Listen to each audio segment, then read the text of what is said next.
Hello, eto na nga tayo. First snow experience namin dito sa Canada. And tara, samahan nyo kaming gumala. Let's go! Yun, video muna si Mister habang nag-ayos pa ako ng jacket ko. Lakad-lakad tayo guys. After ng snow kagabi. Actually, manipis pa siya. Kaya, kung makikita nyo naman, medyo natutunaw na yung ibang snow. And, look at that. Ang ganda ng view. Siyempre, as first timer, nag-enjoy pa kami. Pero pag tumagal-tagal, siyempre, mas malamig na. So, hindi na ma-enjoy. Yun na nga, dahil na wiwili kami ngayon sa labas habang naglalakad, makikita nyo naman na hindi natin pwedeng hindi hawakan ng snow. Ang lamig. Para siyang pang ice crumble, pang halo-halo. Ganun. Yan. Punta kami ngayon sa Walmart. Kaso sa bandang kanan kasi may nakita kaming market. Kaso mahal. So, balik na lang kami sa labas. And, pupunta kami ngayon sa Moncton. So, ang Moncton is downtown din. At nasa DF kami ngayon. So, walking distance lang din syempre. Kasi lalo na sa amin, wala naman kami sasakyan pa. Kaya naman. And, yun nga, na-enjoy din namin yung paligid. By the way guys, para lang sa kaalaman nyo, nasa 1 degree ngayon, feels like -1. Patawarin muna natin si Kuya. Ito na nga yung bridge na tinatawag din nilang Chocolate River.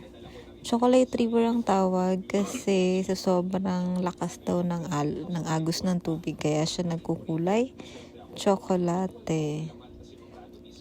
Ayun. Dito medyo nangangatal na kami sa lamig kasi nakalimutan naming isuot yung gloves.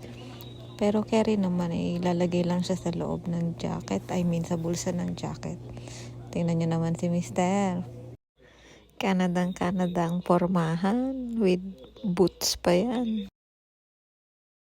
Yan guys, pag maglalakad, carry naman ang lamig basta maganda lang and proper lang yung suot nyo. Like, makapal na jacket, pantalon, normal na pantalon lang yan. See, tingnan nyo. Naninigas na yung kamay ko.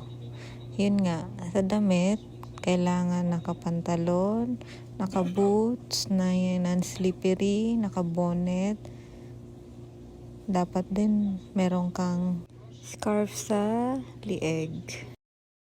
At nandito na nga tayo ngayon sa pupunta na to ng downtown Moncton. So, maliit siyang park. Pero sobrang ganda ng scenery kasi gawa ng mga makukulay na maple trees. Tingnan nyo naman yung mga nahuhulog na dahon.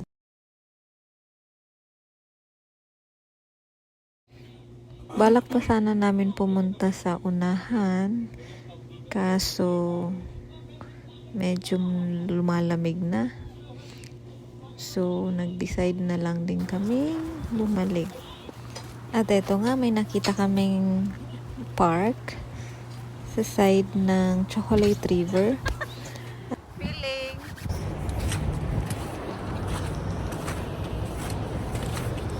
Finally, may video na rin kami together.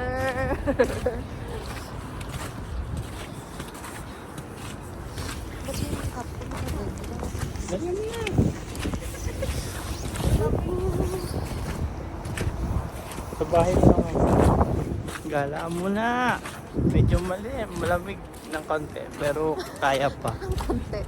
Malamig talaga. Sa mga susunod na araw pa like a freezer na. Kaya gala mo na kami ngayon.